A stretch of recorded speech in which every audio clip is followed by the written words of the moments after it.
Bonjour tout le monde, un petit vidéo comparative entre les deux robots tondeuses de Parkside.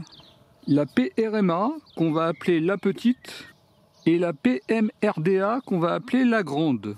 Comme ça on va voir un petit peu les différences entre les deux modèles, en sachant que Lidl, parfois ils vendent l'un ou l'autre modèle. Déjà esthétiquement, ce sont des robots tondeuses qui se ressemblent fortement. Elles ont les mêmes tailles, les mêmes dimensions. Elles sont vraiment identiques d'un aspect extérieur. Sur la partie haute, on a le panneau de contrôle. Là, on est sur le tout dernier modèle B2 avec des boutons qui ressortent un petit peu. Alors que sur la toute première version, on ne ressentait pas vraiment qu'on appuyait. Également, maintenant, ils ont numéroté pour le code PIN avec 1, 2, 3, 4. Et avant, c'était pas numéroté. Dans les deux cas, on règle la hauteur de coupe de 25 jusqu'à 60 mm.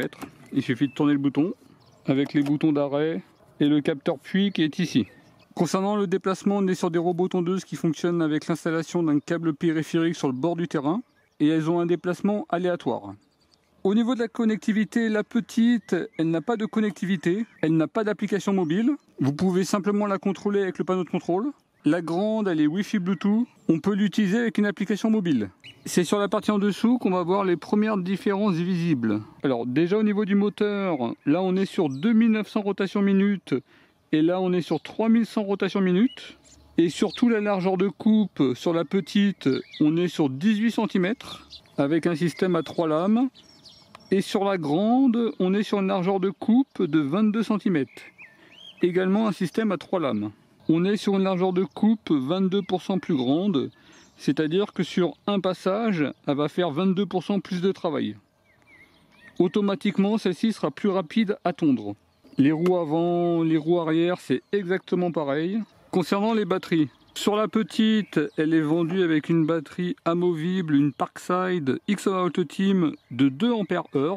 Sur la grande, elle est vendue avec une batterie Parkside, une 4 Ah, également amovible. A noter que les deux modèles sont compatibles avec toutes les batteries Parkside X-Volt Team.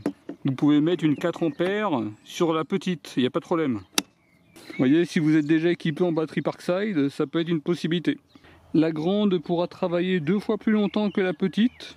Par contre, on verra plus tard que comme le chargeur c'est exactement le même, finalement la grande va mettre 2 fois plus de temps à se charger que la petite. Au final, la batterie va créer un petit peu de différence, mais pas énorme. Par rapport au bord de la tondeuse, on est à peu près sur 11 cm. Et concernant la grande, on est à peu près sur 9 cm. Au niveau des accessoires, la petite, elle est vendue avec 130 mètres de câble périphérique. Vous allez pouvoir faire un carré simple de un peu plus de 1000 m². Et la grande, elle est vendue avec 200 mètres de câble périphérique. Sur un carré simple, on pourra aller jusqu'à 2500 m². La qualité du câble étant la même entre les deux versions. Concernant les pics de maintien du câble périphérique, entre les deux modèles, ce sont exactement les mêmes pics, sauf qu'avec le petit, ils en fournissent 200, et avec la grande, ils en fournissent 350. Concernant la qualité du câble périphérique, l'année dernière, j'avais installé le câble de la grande, c'est exactement le même câble, il faisait tout le tour de mon terrain, et à savoir qu'un an après, quand je l'ai récupéré, le câble fonctionnait toujours. J'ai eu aucun problème de câble. Concernant les stations d'accueil, ce sont exactement les mêmes entre les deux versions. Là, c'est la station de la petite et là, c'est la station de la grande. D'ailleurs, dans mon test de la petite, j'ai utilisé la station de la grande. Également, le chargeur, c'est exactement le même entre les deux versions. Pour les deux modèles, on est sur un chargeur SF20. Ils sont tous les deux IP65. Et en sortie, on est sur du 22 volts, 2,5 ampères pour les deux chargeurs. Ce sont exactement les mêmes chargeurs. Ça, c'est un petit point qui est dommage pour la grande, c'est qu'ils auraient pu mettre un chargeur qui est plus rapide que la petite. Là, on est sur une batterie plus petite de 2 ampères, mais lorsqu'elle va retourner se charger, elle va passer de 30 à 90% en 40 minutes, alors que la grande, elle va passer de 30 à 90% en 1h20. Ils auraient pu mettre un chargeur un peu plus rapide sur la grande. C'est-à-dire que si vous mettez une batterie de 4 ampères sur celle-ci, elle va la charger aussi rapidement que celle-ci, en 40 minutes et 40 minutes. Au niveau des lames, entre les deux versions, ce sont exactement les mêmes. Même taille, même dimension. Ce sont des lames réversibles. Après quelques semaines d'utilisation, retournez-les. Ne les remplacez pas directement. Si vous recherchez des lames compatibles, je vous mettrai une sélection en description de la vidéo. Là par exemple les Enel c'est exactement les mêmes.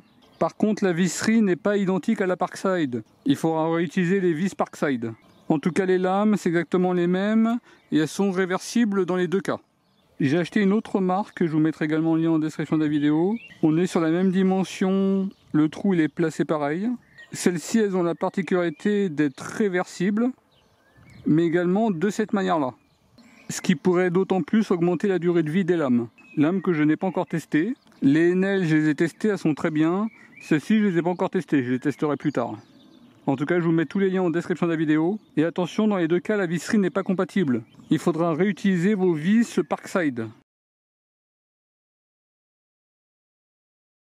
On va voir celle qui a le plus d'autonomie. Les deux sont avec des batteries de 4 ampères. Et là, on va être sur une tonte d'entretien. A noter qu'il n'y a qu'une seule station qui est connectée. Allez, c'est parti. Alors, en vitesse de déplacement... A priori c'est pareil, elles ont la même vitesse de déplacement. En termes de bruit c'est sensiblement pareil.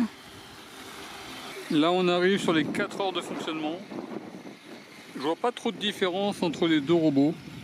On est sur la même vitesse, des comportements assez proches. Également le bruit c'est un peu similaire. La grande retour au bout de 4 heures et 29 minutes. Et la petite elle est à 38%. Et c'est bon. La batterie de la grande elle est à 17,41 volts. On est sur un niveau de batterie très faible. Et voilà, la petite vient de terminer. Et là elle fait un retour à la station de charge. Autant là ça fait plusieurs fois que j'ai ce problème. Et là il n'y a aucune raison. L'herbe elle est tondue partout. Elle patine. Il y a une roue qui ne fonctionne pas. A noter que les robots tondeuses, je les surveillais avec une caméra que je vous ai présentée très récemment. Bon, là elle est quand même assez loin de la maison. Et vous voyez, il n'y a pas de problème. Je remets la vidéo de présentation sur le i en droite et en description de la vidéo. Et c'est bon. Et également elle est à 17,40 volts. On est bien en dessous des 30%.